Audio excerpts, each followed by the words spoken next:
Hi, it's Alex with Stolen Voice TV. Nein, auf Deutsch, scheiße. Hier ist Alex mit Stolen Voice TV. Das ist Episode 28 und ich bin durch eigentlich. Ne? Ich bin wirklich durch.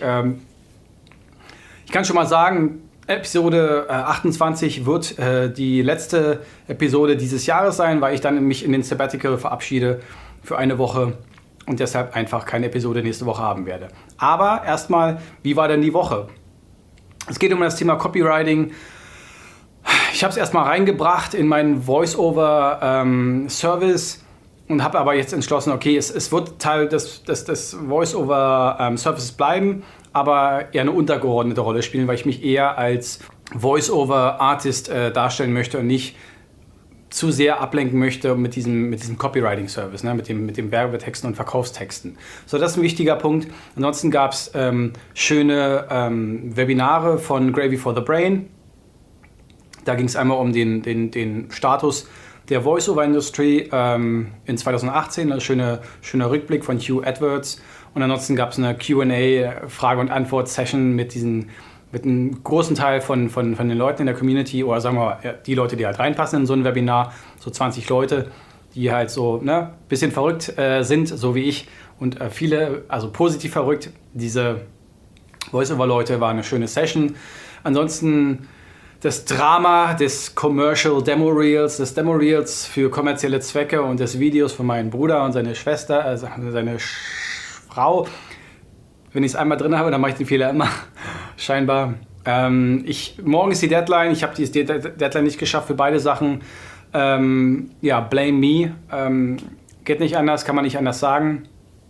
Ist scheiße, gefällt mir nicht. War auch die 4. Woche, wo ich eigentlich wirklich nicht das geschafft habe, was ich wollte. Also das Ergebnis ist einfach nur eine logische Konsequenz von, ich habe mich darauf nicht konzentriert und habe mich ablenken lassen oder andere Sachen waren einfach wichtiger. Muss man dann einfach so hinnehmen, ist eine Scheißsache, gefällt mir nicht gut, aber es ist die Wahrheit. Die Wohnungssache, oh Gott, nein, diese fucking scheiß Wohnungssache, super nervig, hat mich einige Nerven gekostet, das werde ich auch nochmal am Ende jetzt in dem Hansam Randam ganz am Ende dieser Folge nochmal erwähnen, aber letztendlich ist es ein Hin und Her, habe ich das Gefühl, und es kommt keine richtige... Also es gibt halt noch keine Wohnung. Ne? Und wie gesagt, da werde ich gleich nochmal drauf eingehen. Ansonsten auch bezüglich der Wohnung, weil ich mir da schon sozusagen Fantasien zusammengesponnen habe, keine gute Idee. Man sollte sich nicht Dinge vorher überlegen, die noch nicht existieren. Also Wahrheiten erstmal abwarten, bis die Wahrheiten kommen, nicht Wahrheiten sich erspinnen. Kann man natürlich machen, aber die Enttäuschung, das kann entsprechend groß sein. Ich habe mir Paradise Island Beta überlegt und das sollte sozusagen Teil von dieser Wohnung sein. Also ein Raum, sozusagen Paradise Island. Paradise Island, da geht es darum, deinen Kern zu finden. Das ist einer meiner Lebensprojekte, einen Ort zu finden, idealerweise einen paradiesischen Ort, wo man seinen Kern finden kann, wo man sozusagen sich selbst erfinden, neu erfinden oder sich selbst erforschen kann. Das ist Teil davon und das wollte ich sozusagen beginnen in der Beta-Version in diesem neuen Apartment, in dieser neuen Wohnung. Muss ich erstmal aufschieben. Studio Bricks war auch ein interessanter Punkt, weil Studio Bricks bietet Kabinen an, Sprecherkabinen, wo man also sehr modern und auch modular sich so in verschiedenen Größen seine Sprecherkabine aufbauen kann und da halt dann Aufnahmen machen kann. Also idealerweise dringt kein Sound von außen rein in die Kabine und aus der Kabine heraus geht auch kein Sound heraus. Ja? Also Ingress und Egress von Sound passiert halt nicht und kostet ein paar tausend Euro. Und ich glaube im April, als ich auf der Konferenz war in London, auf der One Voice Conference, war ich noch nicht bereit, sowas zu bezahlen dafür. Aber mittlerweile bin ich so weit, dass ich sage, ja, ich würde dafür bezahlen, weil ich es echt eigentlich gut finde. Ne? Ist eine Investition natürlich. Man kann da bis zu 50.000 Euro bezahlen dafür oder investieren.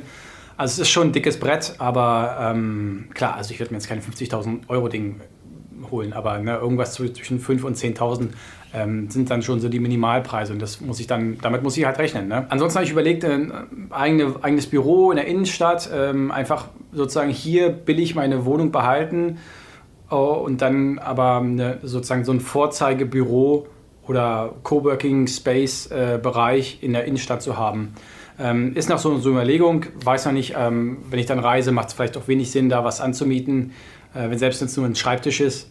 wäre einfach zu viel. Ich habe mir überlegt, weil ich ja so ein Fan bin von Worten und Wortschöpfung, dass der Voice-over-Artist, der Sprecher oder der Stimmkünstler oder der Stimmschauspieler einfach ein Voice-over-Athlete ist, also ein Athlet. Voice-over ist sehr physisch. Es kann sehr physisch sein, es kann sehr an die Materie gehen, gerade auch wenn man zum Beispiel so Motion Capture und sowas macht, kann ja auch Teil davon sein. Kann schon sehr physisch sein und sehr anstrengend sein. Und deswegen dachte ich, finde ich die Idee eines VO-Performers oder Athletes, sehr charmant und möchte das einfach mal hier in die Welt rausposaunen, weil ich es wichtig finde. Sehnsucht nach dem Ende vom Dezember ist bei mir sehr, sehr groß.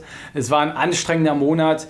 Ich habe das Gefühl, ich habe so viel gearbeitet und es ist irgendwie so wenig passiert, so wenig sozusagen Return on Investment, ROI, aus meinen ganzen Investitionen, zeitlicher und Geld und natürlich auch Anstrengung sozusagen. Ja, von daher kann der Monat gerne zu Ende gehen.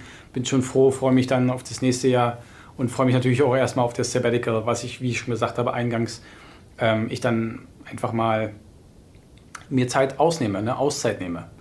Und ansonsten noch die wichtigste Sache, die in dieser Woche passiert ist, war die Investition. Es hat nämlich 13 Stunden insgesamt gekostet, diese Investition zu machen mit der ganzen Recherche, die dazugehört.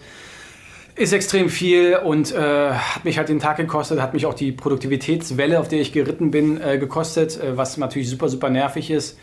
Aber dafür habe ich es dann gemacht. Es waren auch mehrere tausend Euro. Den genauen Betrag kannst du im Blog auf Stolen Voice TV Nummer 28 kannst du das nachlesen. Ansonsten Hansam Randam. Ne? Hansam Randam. Die traurige Nachricht erstmal, es gibt also nicht nur gute Nachrichten in Hansam Randam, der Belohnung dafür, dass du sozusagen hier bis zum Ende dir das anschaust. Die Bonitätsprüfung für mein Anliegen, diese Wohnung zu bewohnen, war negativ, weil die kam da irgendwie auf eine Zahl von 48%. Mein Einkommen, also die Miete würde 48% meines Nettoeinkommens betragen, durfte aber maximal nur 30% betragen. Laut meiner Rechnung wären es 28%, keine Ahnung, was die da berechnet haben. Komische Rechnung oder vielleicht liege ich einfach falsch, kann ja auch sein. Auf jeden Fall ist das mit der Wohnung dann wahrscheinlich erstmal so ad acta gelegt. Der Film Inside Out, der mir durch mein 5-Minute-Journal empfohlen wurde, den werde ich mir angucken als Belohnung dafür, wenn das Ganze hier alles geschnitten ist und so weiter. Das wird auch noch mal ein paar Stunden dauern. Aber mal schauen. Und ich kann auch nur empfehlen, den Film nochmal anzuschauen. Ich habe den Film schon mal gesehen, möchte den aber gerne nochmal gucken. Ansonsten gibt es nächste Woche, das ist jetzt gut oder schlecht, kein Update, weil Sabbatical ist, wie ich schon anfangs erwähnt habe. Ich werde also mich raushalten, ich werde offline sein, ich werde Dinge machen, vielleicht auch am Reel arbeiten, vielleicht auch am Video arbeiten, auf jeden Fall nur Dayjob und dann im Prinzip freie Zeit für mich selbst und vielleicht einfach zum Relaxen, was auch nicht so schlecht ist zum Ende des Jahres. Und ansonsten eine interessante Sache oder vielleicht auch eine gute Sache oder vielleicht auch eine Belohnungssache, dass man den Film Hellraiser vielleicht sich angucken sollte. Ich habe den damals, vielleicht in den 90ern, als ich das Cover gesehen hatte, mit diesen Menschen, mit diesen Stacheln aus dem Gesicht heraus, war total angsteinflößend, fand ich als Kind. Und habe mir es deshalb nicht angeguckt, aber jetzt bin ich irgendwie daran interessiert, weil es so ein Kultfilm geworden ist und gerade so artsy, so ein bisschen so künstlerischen anderen Filmen sozusagen den Weg bereitet hat in gewisser Weise. Ja, das war's für diese Woche. Wie gesagt, nächste Woche keine Folge, keine Episode 29, dafür aber die Woche darauf. Ich freue mich darauf, dich dann wiederzusehen und wünsche dir natürlich eine schöne Weihnachtszeit und eine besinnliche Zeit und dass du mal runterkommst, so wie ich. Also ich versuche es halt auch. Und bis dann, ciao.